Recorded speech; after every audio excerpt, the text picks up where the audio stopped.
Ndị Igbo ekene m unu. Asị m ka nke echukwelu ya zelu. Anyị si ndụ mmiri ndụ azụ, mmiri atara m azụ anwụra. Asa dịrị mma na eke, dịrị mma na orie, fọzara mma na afọ, fọzara mma na nkwọ, ụzọ ahịa anọ nke ndị Igbo ji biri. Asị na ya dịra n'Igbo na mma o. Ise, ise, ise. Dịka o si dị ka agbapụ na ya ọsọ igosi na ya bụ ife anyị ji maka ya wee bịa. Na tupu anyị aga n'igosi na ya bụ ife, ọ bụla nke a bụ ụbọchị izu gị, ị na-ejete afụ chanel anya n'igbe akwụkwọ ka baro ka ị like and subscribe ọ. Tinyekwa kọmentị, share ekwe ya, tụsa ya bụ ozi ka ụmụnne anyị dị n'ebe dị iche iche wee nụ ya bụ ife na-eme n'obodo a. Dịka o si dị, ihe wetara unu tata bụ nnukwu update dị oke mkpa. Mma nchọ ka onye ọbụla misie ya, mma nchọ ka ị ga ya bụ ife, ị ga-esi ya bụ ife wetara unu gbasa maka ya bụ ife na-eme n'obodo anyị nọ n'ime ya. And nwere ndị Igbo na-azọ, drop your own comment. The Kanu appeared in court. He categorically stated that no court in Nigeria can try him. Of course. Under what premise was he making that pronouncement? Because the particular evidence which they have brought against nnamdi about jurisdiction has been nullified. That was why they withdrew it in their charge. Because for you to say that this, where did he commit this offense? That is very important in this type of trial. You cannot say that somebody stole. Where did you steal this property? It's a criminal charge. I hope you know. You cannot say that. Where did you commit this offense? It is very important. If you cannot identify where the offense was committed, then what are you doing? What are you trying? That is the problem here. The federal government know that no matter how they detain nnamdi, they cannot wriggle out of that. And they do not come and say, okay, nnamdi, or you go home, just like they did for Showore. They can't do that. After they have messed up everything, they are afraid that nnamdi may institute a case against them for renditioning him from Kenya. Are you getting it now? These are the quagmire the federal government are in now. And that is why they are finding it difficult to even look. All this thing about nnamdi is looking for a judge or not that. My dear, it is not necessary. I have a president here. Hello, everyone, my people that don't come again to the either joke. Nigeria government and then they gonna discuss that yamis and was trying my publics. Nigeria knows if they don't get any to do for or against the number and we still remember become bit. These people for themselves, the country, but they shame me. Anyway, did that now call saying inable do again? Nnamdi will say no one make big damn yako do again for a matter. Make it big damn yako come out and be big damn about colon run because if you look it goes say big yako don't take away did you for I long come out. And I want back you remember say this case be anyamolo say no get any when you will do against nnamdi and a line make it be panya or suggest say make them all meet whether justice for that justice within the all I'm saying for but they settle half of court of which nnamdi can concrete millions concrete but then go they never tell us wicked that happen.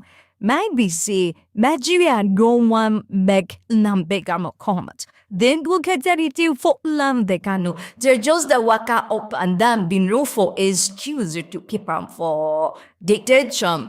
Now you know get power to judge nnamdi, you know get power to try him. Because the law does say if you try him, you'll be terrorist. Now we say if you want try you will first of all I am go back to Kenya. You will first of all but for not about go try. My people, we're gonna listen to this one before we go. But tell me what do you think? In this conversation, don't forget like and always follow us for here. Now here we the boom the station. Now, the Chief Judge of the Federal High Court, Justice John Tosho, has reportedly declined Justice Binta Inyako's request to step down from presiding over the trial of the leader of the indigenous people of Biafra, Nnamdi Kanu.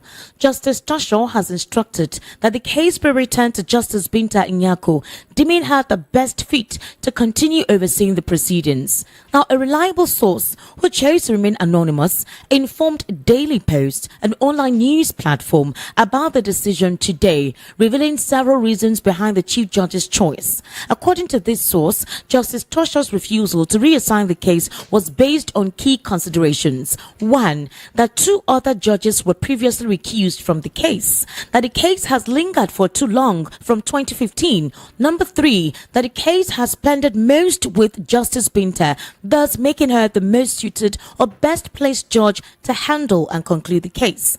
However, the Chief Judge has also directed that if at the next hearing of the case, Nnamdi Kanu still insists on recusing Binta Inyako, he must file a written motion with an affidavit stating all the grounds for requesting the recusal. You'll recall that Justice Inyako recently withdrew herself from the case after Kanu openly expressed doubts regarding her ability to impartially handle his trial, citing a lack of confidence in her judgment. You're currently listening to the World News at 12 on Voice of the People 90.3 FM.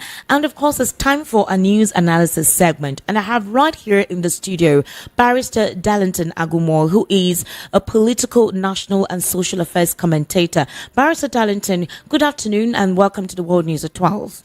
Good afternoon, and how are you? I am fine. Let's start up with this particular controversial case. You know that the news today has been riddled with all court cases. Apparently, most of the cases were held simultaneously earlier today because we've been hearing the rulings from all the court judgments. Now, let's look at the case of Nnamdi Kanu. The Chief Judge of the Federal High Court, Justice John Tosho, has reportedly declined Binta Inyako's, recusal from his case. Now, he gave three valid reasons as to why he is reassigning Justice Inyako back to Nnamdi Kanu's case. He said that two other judges, right, have been previously recused from the case. That is, the first two judges who were handling Nnamdi Kanu's case, they've recused themselves. And that the case has lingered for too long, meaning that the case has been in court since 2015. And that the case mostly pended with Justice Binta Inyako, meaning that for the longest time, she's been the one handling the case. So she understands the case better than any other judge who may have to come in. Because if a judge comes in now, the judge may want to start afresh and they'll start postponing and, assigning new dates. Now, the judge now said that if Justice Binta Inyako comes back to the case and Nnamdi Kanu still deems her unfit or deems her biased in continuing with the case, he needs to sign an affidavit on the grounds of requesting that recusal. What do you think this means? What's going to happen now? Thank you, Esther. It is the right of everybody that is standing trial to be comfortable with the trial court or judge. All right.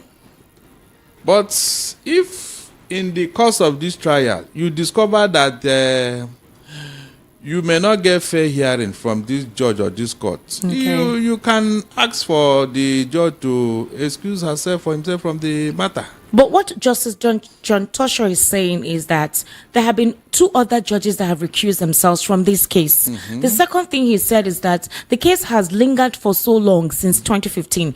Now, what a lot of critical, logical thinkers will be like, if this case has lingered for so long, is it Nnamdi Kanu's fault that the case has lingered for this long?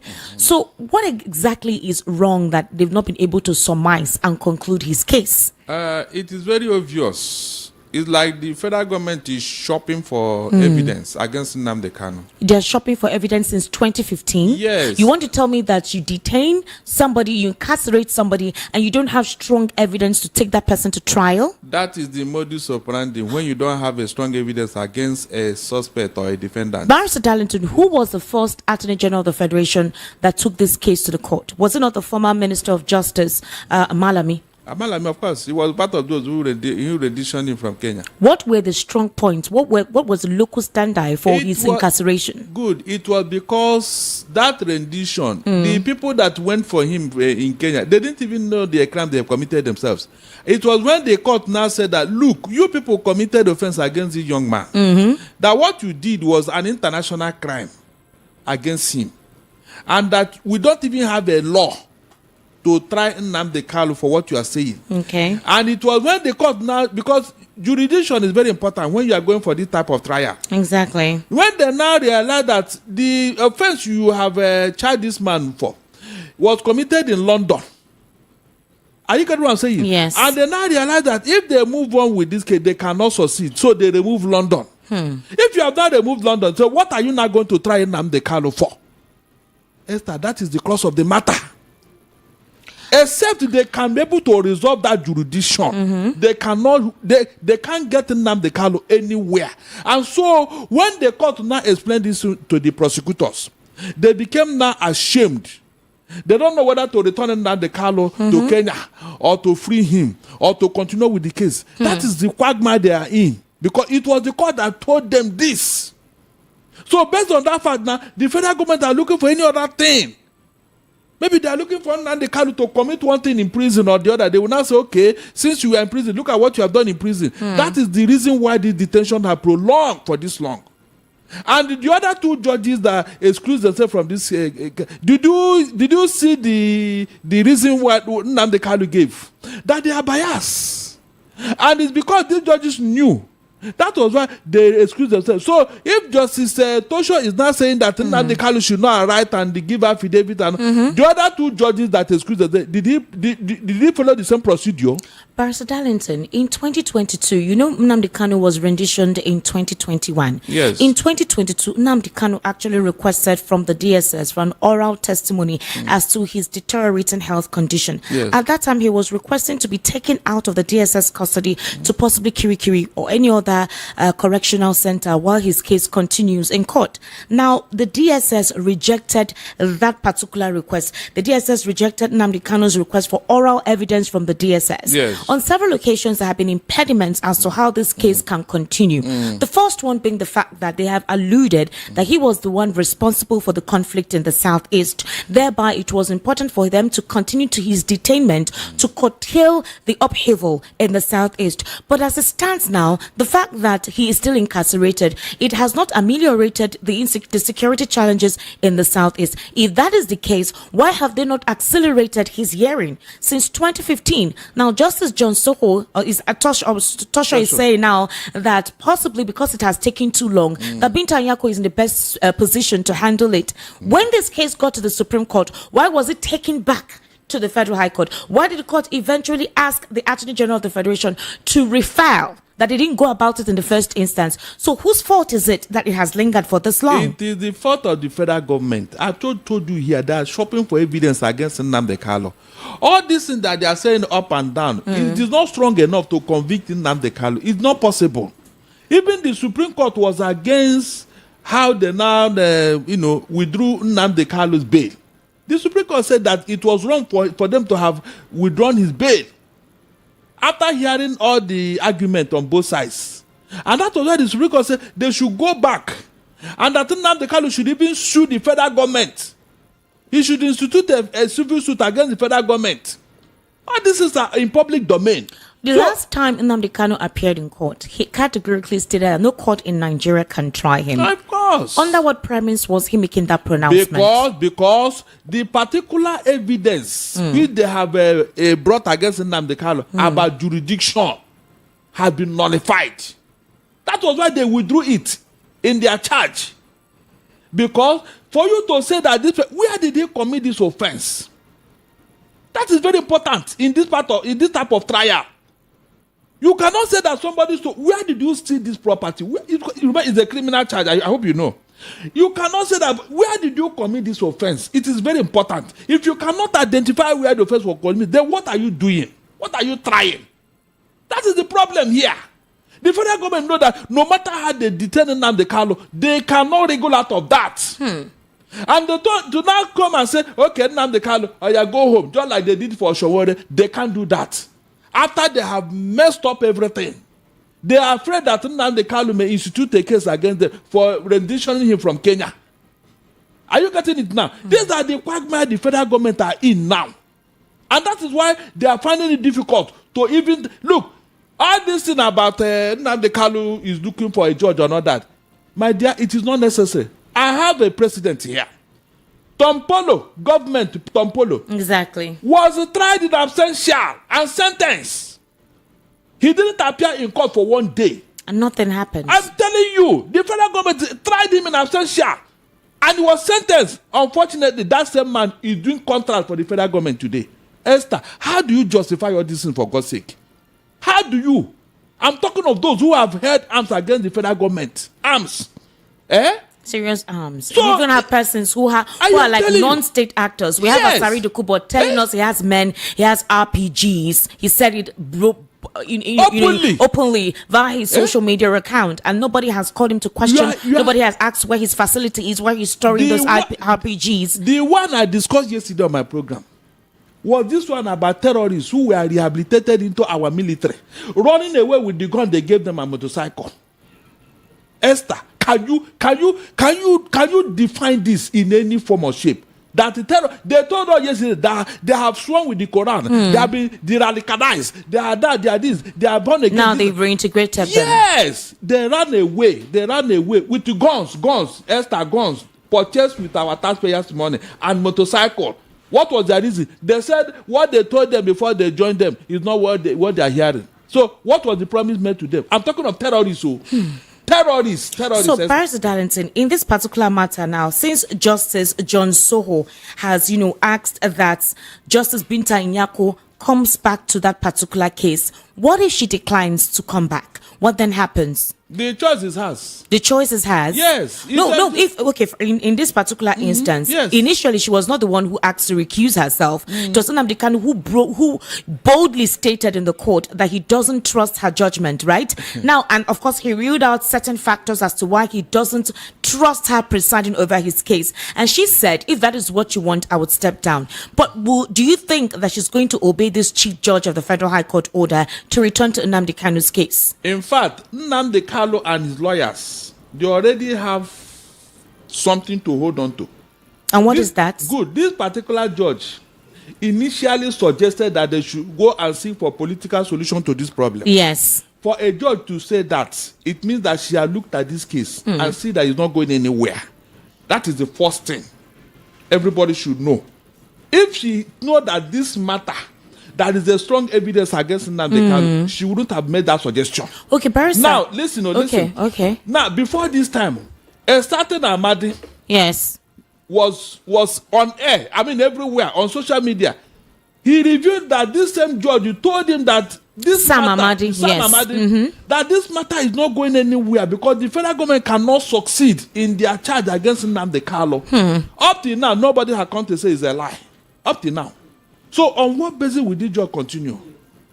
Already there is this moral burden now on her. Yes. There's nothing she will do about that case after all this evidence. I'm telling you, there's nothing she will do about this matter. After this, there is nothing.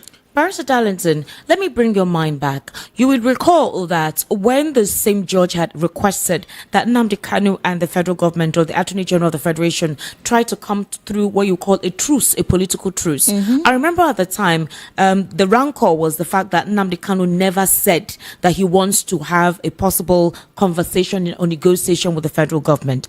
Do you think that maybe his legal team did not approach the Attorney General of the Federation? Because I remember that time, what was in the news was Nnamdi Kanu can never go and meet the federal government because he has done nothing wrong or whatever.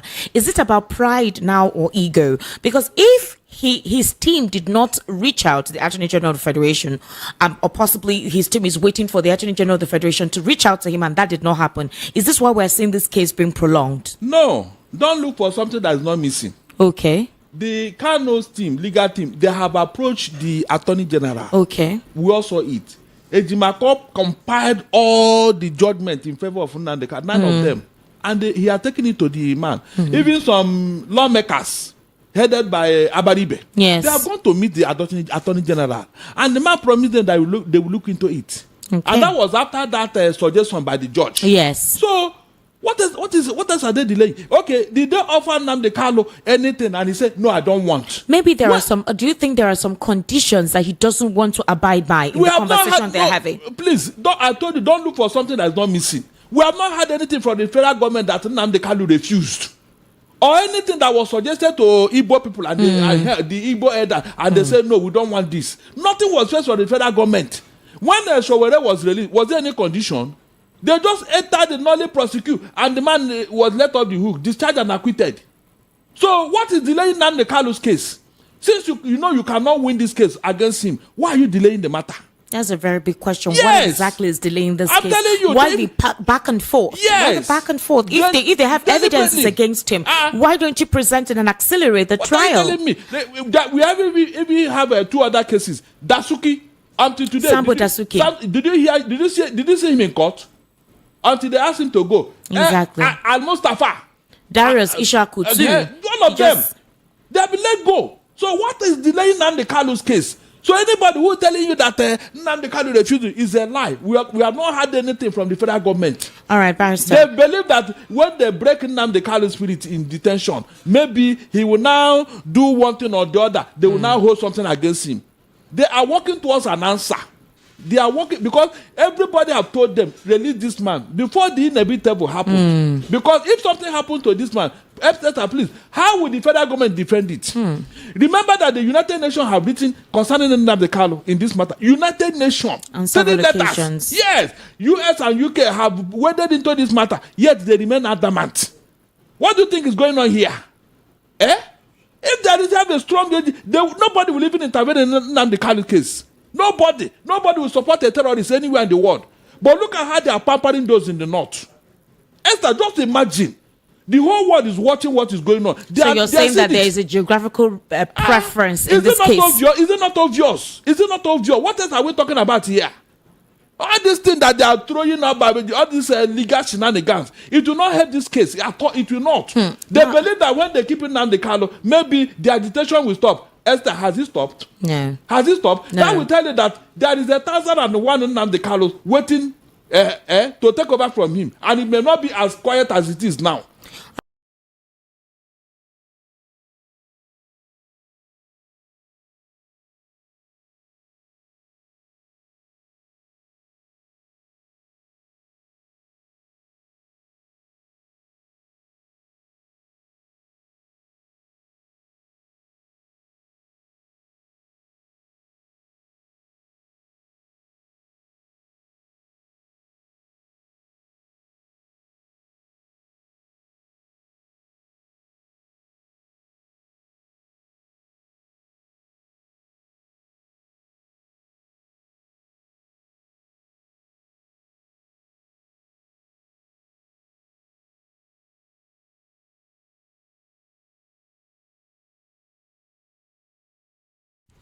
ndị be anyị ekenekwanụ m unu dịka unu si wepụta oge unu igekwa ya bụ ife nnukwu ozi dị oke mkpa eji maka ya wee bịa n'iru akwụkwọ na Igbo Media bụ ebe anyị si wee na-wetara unu ya bụ nnukwu ozi dị oke mkpa gbasịta maka ihe na-eme n'obodo anyị nọ n'ime ya, ana gbasịta maka nwere onwe ndị Igbo na-azọ, ana gbasịta maka Maazị Nnamdi Kanu's ladies. Dịka ị nụrụ ihe nwanne anyị wegekwu n'iru akwụkwọ ka efi were ikwu n'udo nke gị asị gị kwuo ka efi were ikwu maka na otu aka o jedebe njọ ọ ya adịkwanụ mma. Ọgwụ na ọtụ ụmụnne m, achọrọ m ka unu tinyere anyị alụ nke unu ife unu chere n'iru akwụkwọ ikwucha ya bụ ife kapa arụsị ya kwurụta ụmụnne anyị ndị ọzọ ntị darụrụ nne na ụmụnne m kpọmọ na-ege ntị. Anyị na-ekene ndị nnekunu si na-esoyere anyị.